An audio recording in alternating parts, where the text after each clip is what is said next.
$68 billion spent. 40 years of development. And it failed in 8 seconds. I'm Kane Shimatsuka, and what I witnessed in October 2024 wasn't just a weapons test. It was the collapse of a doctrine that everyone in Washington still pretends works. They won't tell you this on CNN. The Pentagon won't brief it in their press conferences. But the mathematics of modern warfare just rewrote itself over Israeli airspace, and the numbers don't lie. They never do. Here's what nobody wants you to understand. The Patriot missile defense system, the $68 billion crown jewel of American air defense architecture, was rendered obsolete by a weapon that Iran unveiled in a Tehran parking lot in June 2023, the Fatah hypersonic missile. 2 generations now, Fatah 1, then Fatah 2, both classified as hypersonic, meaning they exceed Mach 5. But speed isn't the revolution here. This is what the analysts miss, what the defense contractors don't want Congress to grasp. Traditional ballistic missiles hit Mach 20 on re-entry. ICBMs scream through the atmosphere faster than anything Iran has ever built. So why isn't Patriot sweating those? Trajectory. A ballistic missile follows a predictable arc. Up, apex, down. Physics professors could calculate it with a chalkboard. If a computer knows where something will be in 8 seconds, it positions an interceptor at that exact coordinate. Clean math, reliable kill. Hypersonic glide vehicles obliterate that equation. They detach from the booster, enter the upper atmosphere, and glide at extreme velocity while maneuvering laterally, shifting course, adjusting in real time. The parabolic arc that every intercept algorithm depends on ceases to exist. By the time Patriot's radar calculates a prediction, the target has already changed vectors. The system isn't broken. The system is obsolete. There's a difference, and understanding that difference is what separates analysis from propaganda. I need you to hear this directly because credibility matters more than drama. Iran claims Fatah 2 reaches Mach 13 to 15. Those are Tehran's stated figures. Independent verification doesn't exist because, shockingly, Iran doesn't invite Lockheed Martin engineers to their test ranges. But here's what we know without speculation. The Pentagon testified before Congress under oath multiple times. Their exact words: hypersonic weapons represent a threat category that currently deployed American defense systems were not designed to counter. Not my assessment, the Department of Defense's official position. On the record, they admitted the gap exists. Let me show you what sits on the other side of that gap. Patriot entered service in 1981 as an anti-aircraft platform. PAC-2 added ballistic missile engagement capability. PAC-3 introduced hit-to-kill technology where the interceptor physically rams the incoming threat at closing speeds exceeding Mach 10. The latest variant, PAC-3 MSE, engages short to medium-range ballistic missiles, cruise missiles, and aircraft with legitimate precision. Against what it was designed to fight, it functions. That's not disputed. But here's the physics problem that no amount of software updates can solve. Patriot tracks an object, predicts its position seconds into the future, and launches an interceptor toward that predicted point. For a ballistic missile on a fixed arc, the prediction holds. For a hypersonic glide vehicle maneuvering at Mach 10 plus and altering flight paths every few seconds, the prediction window collapses before the intercept can execute. This isn't a flaw. This is a limitation. The system performs exactly as designed. The threat evolved past the design envelope. The U.S. military understands this completely, which is why the Missile Defense Agency launched the Glide Phase Interceptor Program, a next-generation system built specifically for hypersonic threats. But that system is still in development, not deployed, not protecting anyone. The shield that exists today and the sword being swung at it were engineered for 2 different centuries of warfare, and the sword arrived first. Let's anchor this in events, not theories. October 2024, Operation True Promise 2. Iran launched approximately 180 ballistic missiles directly at Israel, the largest direct missile barrage in Israeli history, every defense layer activated simultaneously.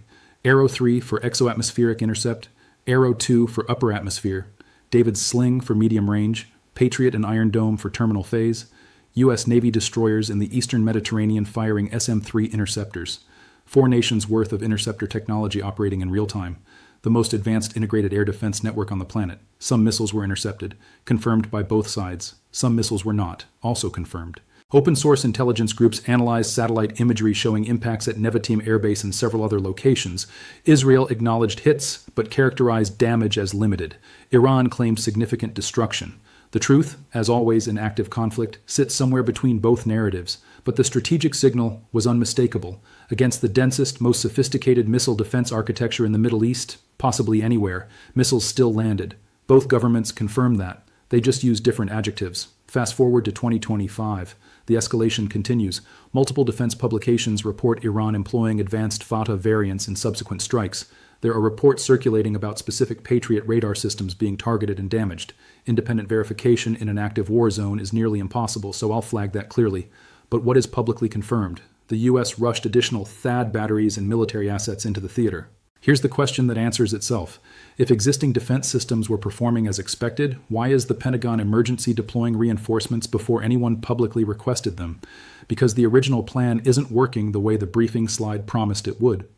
Zoom out. What does this mean for Israel's defense posture overall? Israel constructed the most layered missile defense infrastructure in the Middle East, possibly the most layered anywhere. Iron Dome alone has been called the most successful short-range defense system ever fielded, with reported intercept rates above 90% against rockets from Gaza. But Iron Dome was engineered for Qassam rockets, not hypersonic glide vehicles traveling at 10 times the speed of sound. Each Israeli defense layer was purpose-built for a specific threat category: Iron Dome for short-range rockets, David's Sling for medium-range and cruise missiles, Arrow 2 for high-altitude ballistic threats, Arrow 3 for exo-atmospheric intercept of long-range ballistic missiles.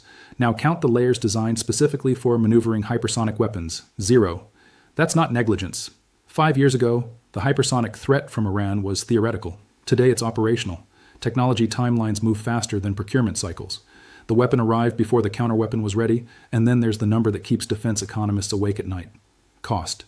A single PAC-3 MSE interceptor runs approximately $4 to $5 million per round, according to published defense industry estimates. Iran's ballistic missiles, depending on variant, cost somewhere between $100,000 and $500,000 each.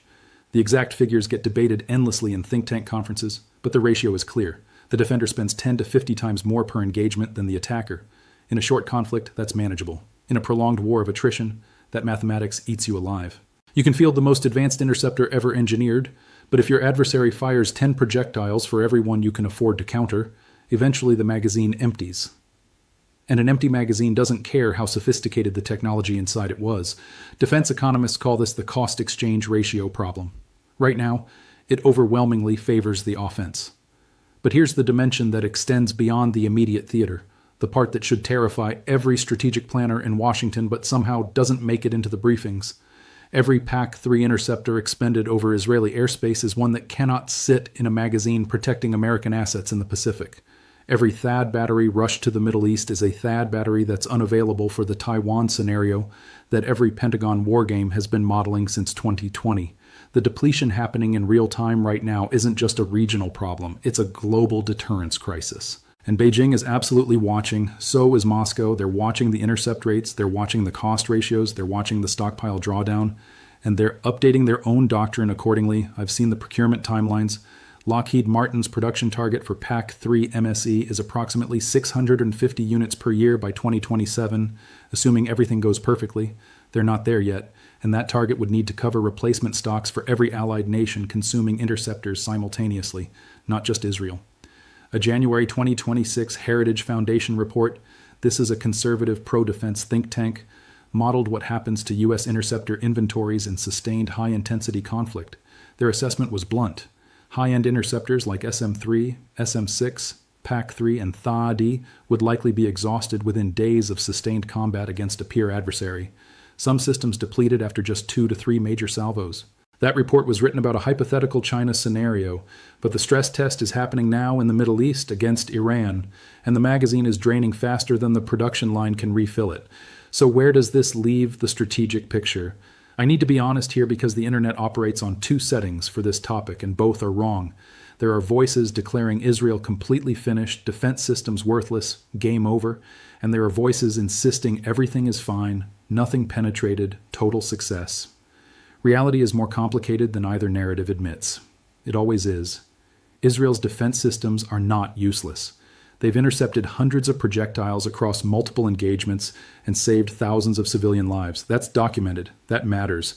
Dismissing the entire architecture because it struggles against one emerging threat category is analytically dishonest, and I won't engage in that here.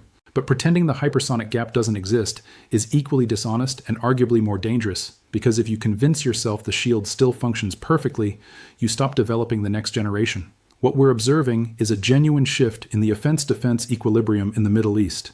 For decades, Israel's qualitative military edge, backed by American technology and billions in annual funding, meant defensive systems could stay ahead of adversaries' offensive capabilities. That edge hasn't disappeared, but it has narrowed measurably. And on the specific question of hypersonic defense, the gap today favors the offense. The response is already in motion. Directed energy weapons, laser-based systems like Israel's Iron Beam, are being fast-tracked. The theory is compelling. A laser intercept costs a few dollars per shot, solving the cost problem, and it engages at the speed of light, solving the speed problem. But Iron Beam remains limited in range, affected by atmospheric conditions, and not yet deployed at the scale required to reshape battlefield dynamics. It's a future answer to a present problem. So is it game over for Israel? No. That framing oversimplifies a complex strategic reality, but it might be the end of one era and the forced beginning of another. The era where missile defense could comfortably outpace offensive missile development in this theater is being challenged in ways that don't have rapid solutions. The next generation of defenses is coming. It's just not here yet. And the conflict isn't waiting for the engineering to catch up. What happens over the next several months will likely determine whether this imbalance corrects itself or whether we've entered a sustained period where the projectile outpaces the shield for the foreseeable future. I'll be tracking every development as it unfolds. This is Kane Shimatsuka. The numbers don't lie. They never do.